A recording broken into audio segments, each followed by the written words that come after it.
Hola, ¿cómo va? Aquí estamos. Hace 37 años Malvinas. Hace un segundo en Malvinas.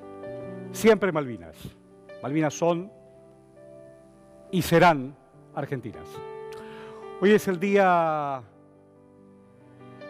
de los caídos, de los veteranos, aquellos que volvieron con el orgullo de haber puesto el pecho y con el dolor de haber dejado a otros compatriotas en esas islas, que si vos la pensás, es un continente. Geológicamente podés decir que es una isla, pero hay un continente que es el continente de la pertenencia. De eso estoy convencido. Yo sé lo que fue 1982. Como vos, sabés que era la agonía de un proceso militar, cívico-militar. Eran los últimos coletazos, estertores de una dictadura que ya había pasado 3 juntas militares y un manotazo, entre otros, de un teniente general alcohólico que creyó que podía desafiar al Reino Unido. Y desembarcaron. Vamos a tener la oportunidad y quiero agradecerle la deferencia y su disposición al general Martín Balsa. Muchísimas gracias, Martín.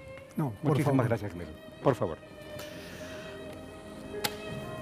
Me contaba el general Balsa que de la misma manera que yo, ciudadano, periodista, en aquel momento nos enteramos, usted en Paso de los Libres, que estaba cumpliendo su misión, era teniente coronel, también se enteró 10 horas antes. Me enteré cuando ingresé a mi unidad, probablemente a las 7:30, 7:45 del 2 de abril, que el jefe de guardia, cuando me saluda, me dice, ¿se enteró que recuperamos las Malvinas? El 2 de abril. El jefe de guardia. El día 2 de abril. El martes 13 de abril, mire qué día, aterrizamos en Malvinas con mi unidad. Eso muestra la imprevisión total de esta absurda aventura. Una causa justa en manos bastardas. Una absurda aventura en manos bastardas. Yo leí... Se jugó con un sentimiento argentino, pero claro, de recuperarlas, el objetivo era prolongar la dictadura. Sí, lo sé, sí, lo sé.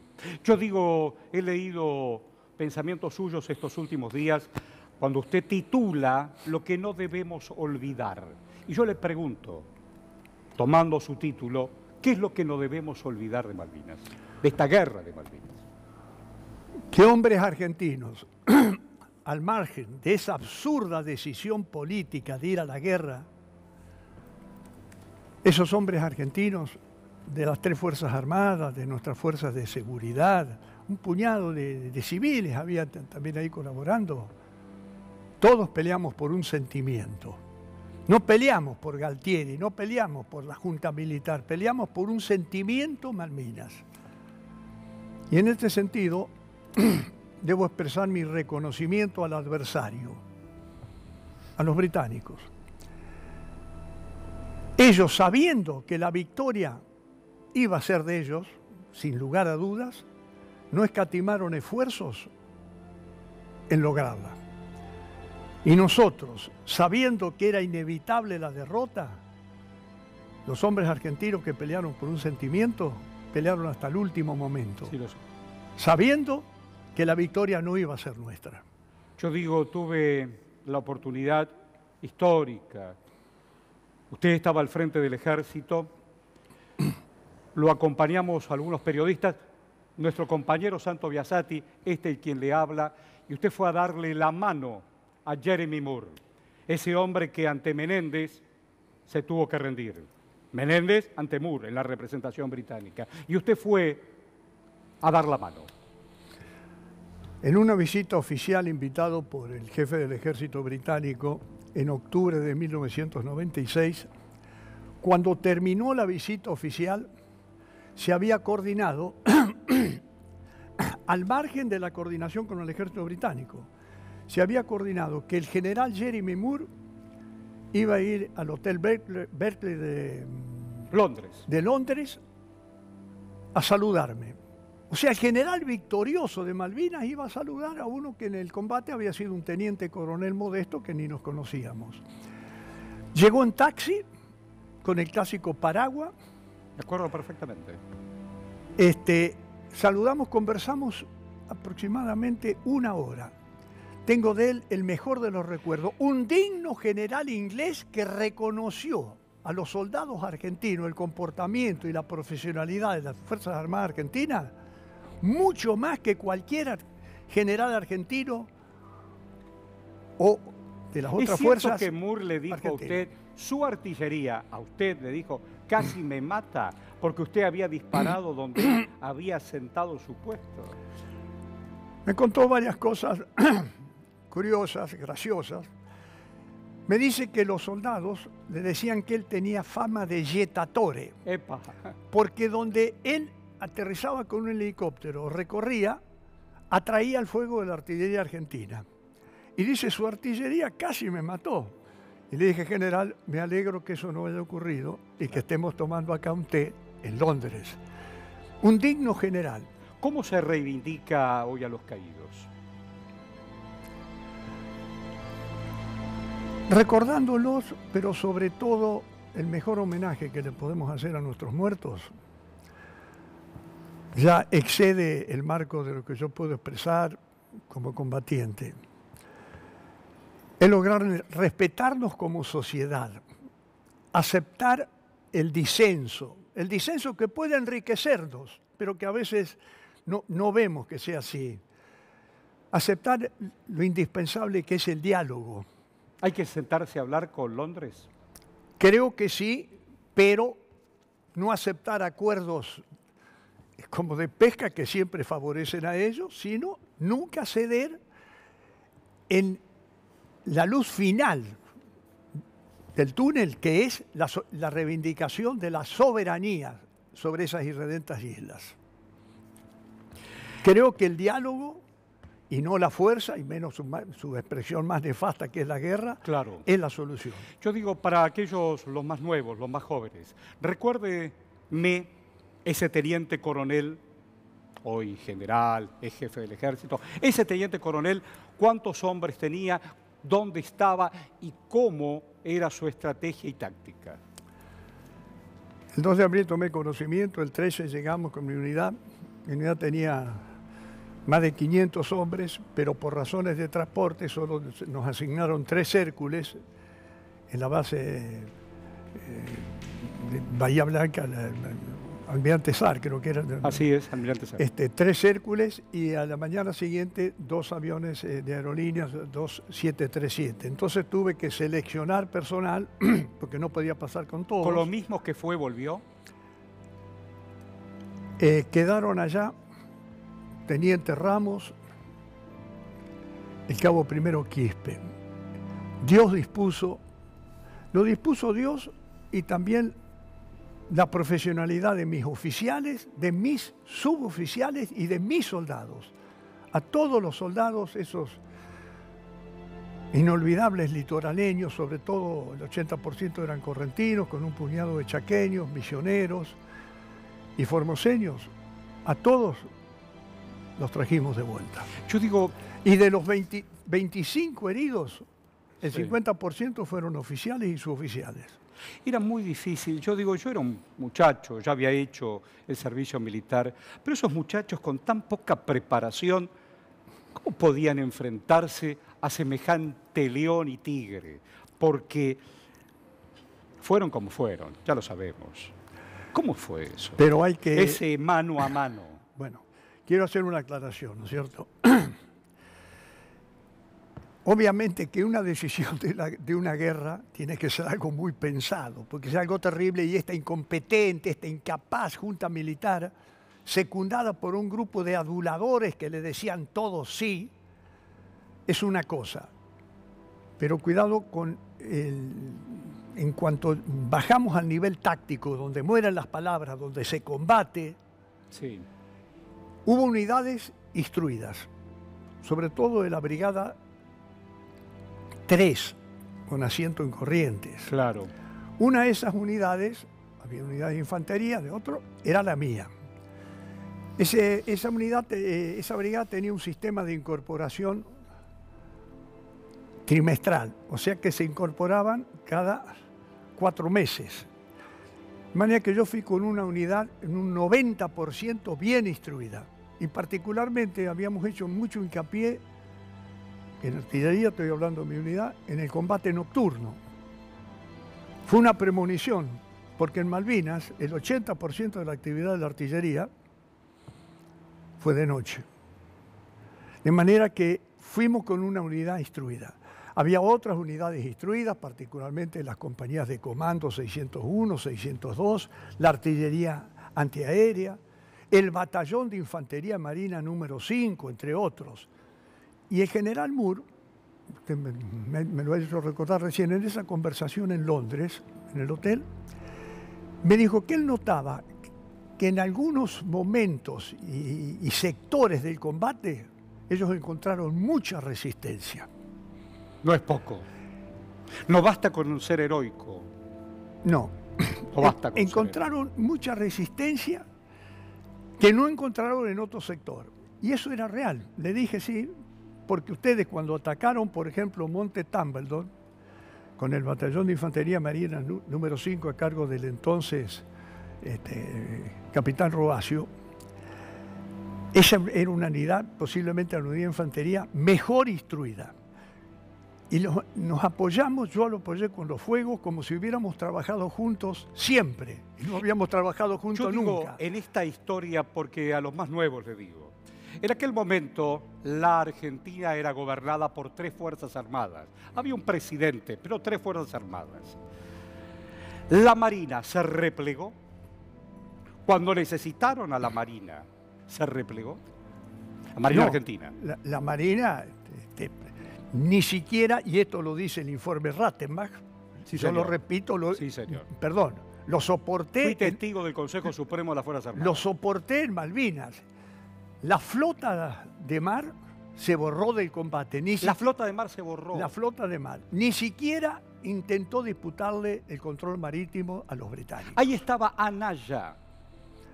Anaya fue, yo creo, el que concibió esta aventura, sí, porque era un viejo proyecto de Macera, y Anaya había sido... Macera se quedó con la tripa de no haber ido a Chile. Sí, pero hay algo, el presidente entonces, de facto, Viola, claro, fue relevado con un certificado médico... cardiológico. Apócrifo. De acuerdo, Sanatorio Güemes.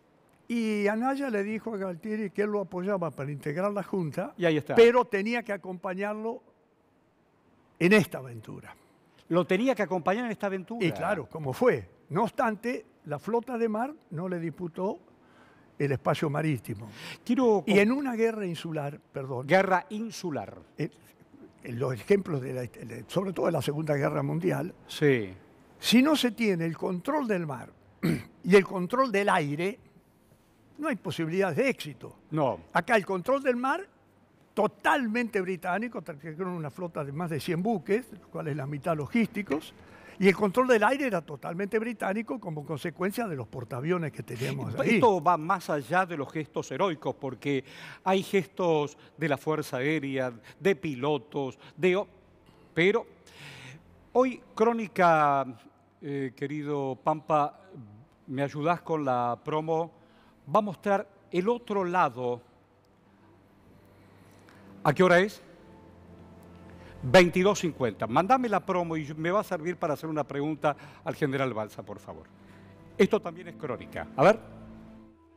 Pueblo argentino, si quieren venir, que vengan, les presentaremos batalla.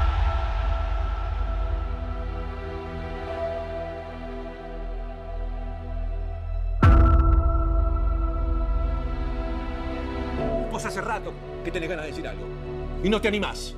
¿Sabe que estas cosas son las que me ayudaron a bancarme la angustia? Porque tengo que, para calmarme y bancármela, tomar esta pastillita de mierda.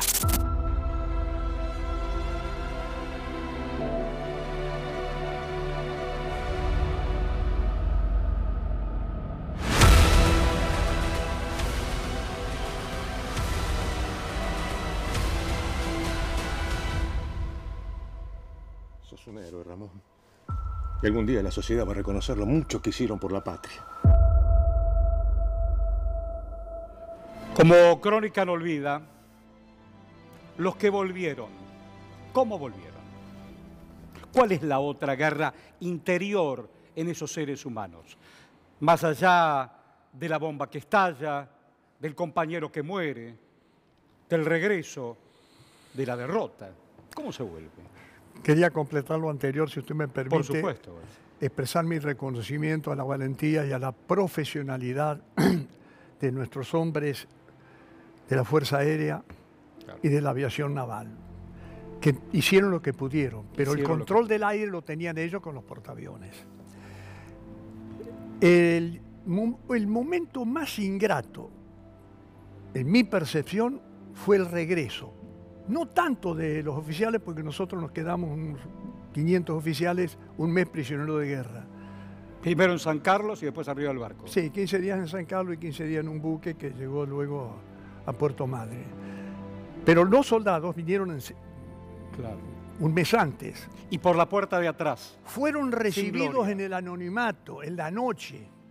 Los responsables de eso tienen nombre y apellido. El general Piñone, presidente de la República, y el general Cristino Nicolaides. Porque esto se dio en el ejército. Probablemente no se dio en las otras Fuerzas Armadas. Ese recibimiento ingrato, humillante. Después, un mes después lo fue para nosotros también.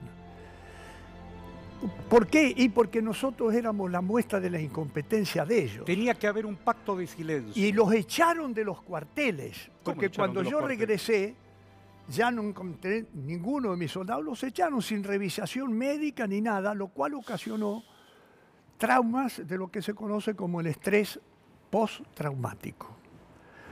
Y esto llega a algo que vi recién. Sí, claro, esto lo vamos a ver hoy como un especial. En ese avance.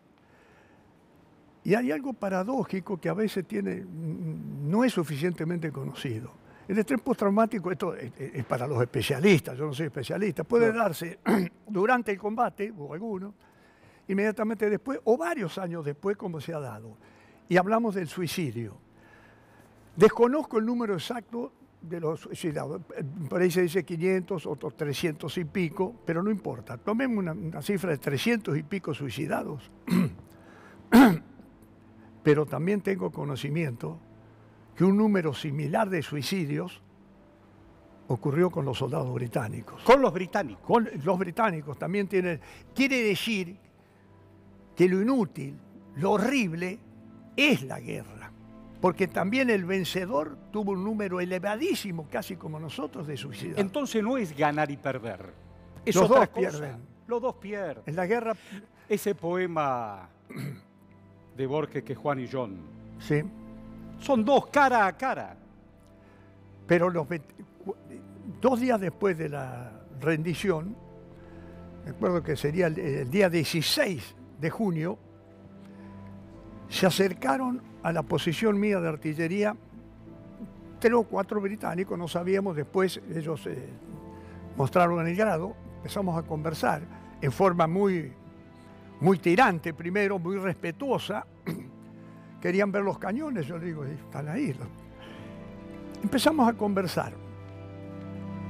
Y ellos dijeron, queremos felicitarlos por la forma como combatió su artillería. Estoy seguro que también lo deben haber hecho con otras unidades de infantería. Pero estoy hablando de lo que yo percibí. Vinieron, ustedes combatieron muy bien. Y él dijo, hablamos en inglés, dijo, ustedes mataron muchos miembros de mi unidad. Mataron, dijo. Entonces yo en inglés le dije, perdón, no entendí. Había entendido. Pero el galés, era un soldado, un capitán galés, se corrigió y dijo, no, ustedes ocasionaron muchas bajas. Y entonces le dije, ¿bajas? Sí, porque yo no vine a matar, no vinimos a matar. La muerte es una consecuencia de la guerra. La producción de baja, una muerte que se produce como consecuencia de la guerra, porque si no... Qué raro que es todo eso. Está claro a mí me cuesta comprender la muerte en la guerra. Bueno. Se ocasionan bajas, como venía hacia aquí para encontrar... Pero él dijo matar. Y dije, nosotros no vinimos a matar. Ocasionaron bajas. Vinimos a combatir. y la muerte es consecuencia de la guerra. Me dijo, you're right, usted tiene razón. Seguimos conversando y dijo, ¿podemos darnos la mano ahora? Le dije, ¿cómo no? Dice, total, el problema ahora es entre Mr. Galtieri y la señora Thatcher. Nosotros combatimos, dijo, por la reina y por Inglaterra, dijo Inglaterra, y por la reina y por Inglaterra. Y un capitán que estaba al lado mío, de mi unidad, dijo, nosotros no combatimos por Mr. Galtieri, como usted dice, combatimos por un sentimiento. Mirá. Y nos dimos la mano. ¿Ustedes están escuchando este razonamiento? Usted peleó para que las Malvinas sigan siendo argentinas. Sí, por ese sentimiento del pueblo argentino, que fue, es y será siempre un sentimiento. No peleó por Galtieri. No yo. Ninguno peleó Ninguno. Ninguno peleó por una dictadura alicaída, desprestigiada en el mundo, cuyo objetivo era prolongar la dictadura si esto resultaba positivo. Por eso digo, una causa justa, un sentimiento, pero en manos bastardas. En manos bastardas.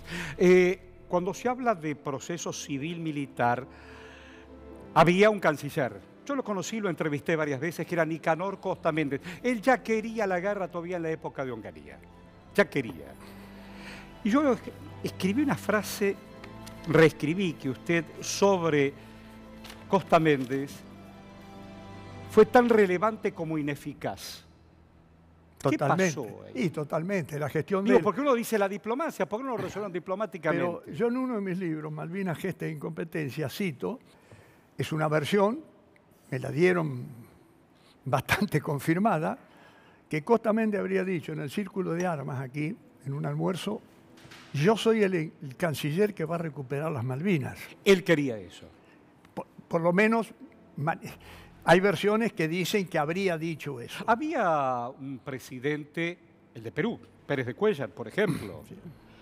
No bastó con que América acompañe. Y esa gestión de Alexander Haig jugó para Estados Unidos. Pero Alexander Haig jugó para Estados Unidos. Era previsible que iba a jugar. Un excombatiente de Malvinas, de Vietnam. Pero solamente un tonto podría creer que Haig o los Estados Unidos iban a ser neutrales o iban a apoyar a la Argentina. Como también la Junta creyó eso, fue un solo supuesto, y el otro que no iba a reaccionar el Reino Unido. ¿Se acuerda cuando creía Galtieri que era Patton, el general Patton? Sí. Galtieri. No, se creyó quizás el Julio César de las Pampas. Ah, mirá, claro. Pero no era ni Julio César ni era Patton, era Galtieri. Era Galtieri. Yo digo, estamos en el después y uno no deja de ver la historia que está ahí nomás. ¿Quieren tomar contacto con nuestros compañeros? Bien, hoy hubo un homenaje. Recién pasamos por Plaza San Martín, aquí en Capital Federal, y estaban aquellos que recuerdan a otros tantos. Sí, en Plaza San Martín, y también, esto es Darwin, bueno, esto es Plaza San Martín, ¿no? Esto es Plaza San Martín, esto fue hoy en la mañana, se hizo la bandera y se recordó a nuestros veteranos y a nuestros caídos. Pero también me diste recién una imagen de Darwin. Se acaba de recién completar un ciclo, falta todavía de darle nombre y apellido a los caídos. ¿Qué valor tiene hoy esto de recuperar la identidad? Para que no sean solamente esos soldados reconocidos solos por Dios. Esos hombres están en el cementerio de Darwin como jalones de soberanía. Esa es nuestra soberanía. Exacto. Y quiero contar una anécdota. Por favor. Nunca le he contado ni le he comentado. Estando prisionero de guerra, esto para manifestar la hidalguía del soldado inglés. El soldado inglés fue mi adversario, sí, claro, en la guerra, pero con el más alto valor y dignidad que tienen que tener los adversarios.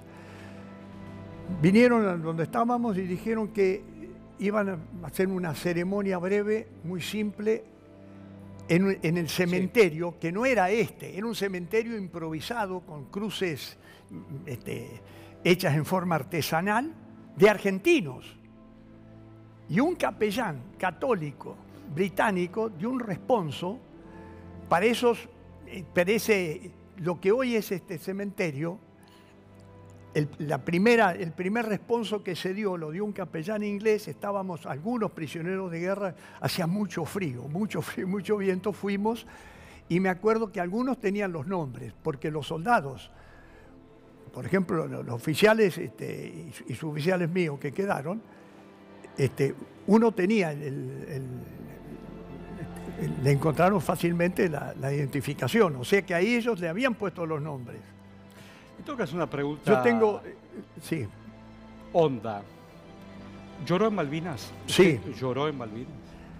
Cuando terminó la guerra, recorrí las posiciones de artillería. Los otros jefes hicieron lo mismo. Yo hablo, pero usted me pregunta a mí. Me abracé con mis oficiales uno por uno y con mis soldados. Algunos están acá en Buenos Aires y nos seguimos viendo. Llorábamos todos, pero de bronca y con una satisfacción del deber cumplido. Haber combatido con todo, sabiendo como era inevitable la derrota. Sí, de bronca, pero con una íntima satisfacción de haber hecho a nuestro alcance todo lo que podíamos. La misión había sido cumplida. Y ya le digo, no me puedo olvidar nunca de la dignidad de la profesionalidad de mis soldados, de mis suboficiales y de mis oficiales. Otra pregunta, Honda, tiene que ver para aquellos que realmente tienen fe o no, creen en la trascendencia o no. ¿Está más cerca Dios cuando uno está en la guerra?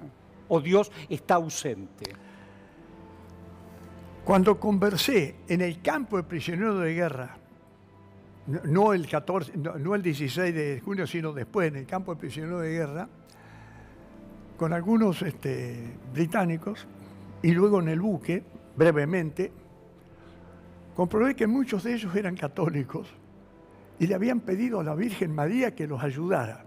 Bueno, el desembarco se llamó Rosario. Y nosotros, sí, es una mayoría de católicos, estoy seguro que también le pedíamos a la Virgen que nos ayudara. ¿En qué problema habíamos puesto a la Virgen de que nos ayudara a los que nos estábamos matando? Eso es la guerra, ese es el horror de la guerra, no es la que se ve por televisión. Claro, no. Por eso tendría que pertenecer a algo, la guerra tendría que pertenecer a algo enterrado definitivamente en la humanidad. Y no es así, lo vemos diariamente. ¿Y por qué el hombre necesita matar para tener poder? No tengo respuesta, pero la historia de la humanidad ha sido en alguna medida la historia de la guerra. Y lo sigue siendo. El otro día cuando dije voy a volver a hablar con el general Balsa, y alguien me dijo, es un héroe. No. ¿Usted se siente un héroe? No, en absoluto. Héroes son los que quedaron como jalón de soberanía en el cementerio de Derwin. Ellos son héroes. Ellos. Los mutilados, que hay muchos. Los que sufrieron trastornos postraumáticos, esos son héroes. Yo no soy ningún héroe. Fui un oficial de los tantos que combatió y pudo volver. Cuando yo leía, y uno lee en Cementerios del Mundo, soldado solo conocido por Dios, es tremendo. Cuando vos fuiste a poner el cuerpo por tu patria, por tu familia, y no sos, y no tenés identidad. Claro, es también la figura, y no trato de recordar nuestro nefasto reciente pasado, del desaparecido. Tremendo. Es tremendo el desaparecido, tremendo. Porque el desaparecido está o no está. Y si está, ¿dónde está? Bueno, quedará en lo más doloroso de nuestra memoria ese pensamiento infame de un hombre infame, como fue Jorge Rafael Videla, cuando dijo, no está. No tiene entidad, dijo también. Sí, pero usted también tuvo, y por eso yo también lo respeto, cuando usted habló del nunca más, para poder cerrar y revisar lo más cruel de nuestra historia en el ejército. Habló el jefe del ejército porque era el que tenía que hacerlo. Pero ese mensaje que usted se refiere del martes 25 de abril de 1995, así es, fue un mensaje institucional del ejército argentino. Sí. No fue un mensaje del general Balsa, fue una posición institucional y de respeto a la sociedad. Y más no podíamos decir. Este espacio de absoluto respeto, como lo ha hecho Crónica durante todo el día de hoy, no solamente para reivindicar nuestras islas, a nuestros hombres, nuestras mujeres, aquellos que pusieron no solamente el cuerpo, su vida, estarán latentes. General Balsa, muchísimas gracias. ¿Puedo pedir una cosa? Por favor, no se moleste, quédese ahí. Quisiera pedir a todos mis compatriotas el día de hoy, independientemente de la confesión religiosa que profesen, una oración por todos los caídos en Malvinas, por todos nuestros muertos y también por los muertos británicos. Porque los muertos en Malvinas, los muertos en esta guerra, argentinos y británicos, no yacen solamente en la turba malvinera o en las gélidas aguas del Atlántico Sur. También están presentes en todos los lugares donde la humanidad mantiene su más alto valor. Balsa, muchísimas gracias. Y vos, no te vayas. Estás en Crónica Televisión.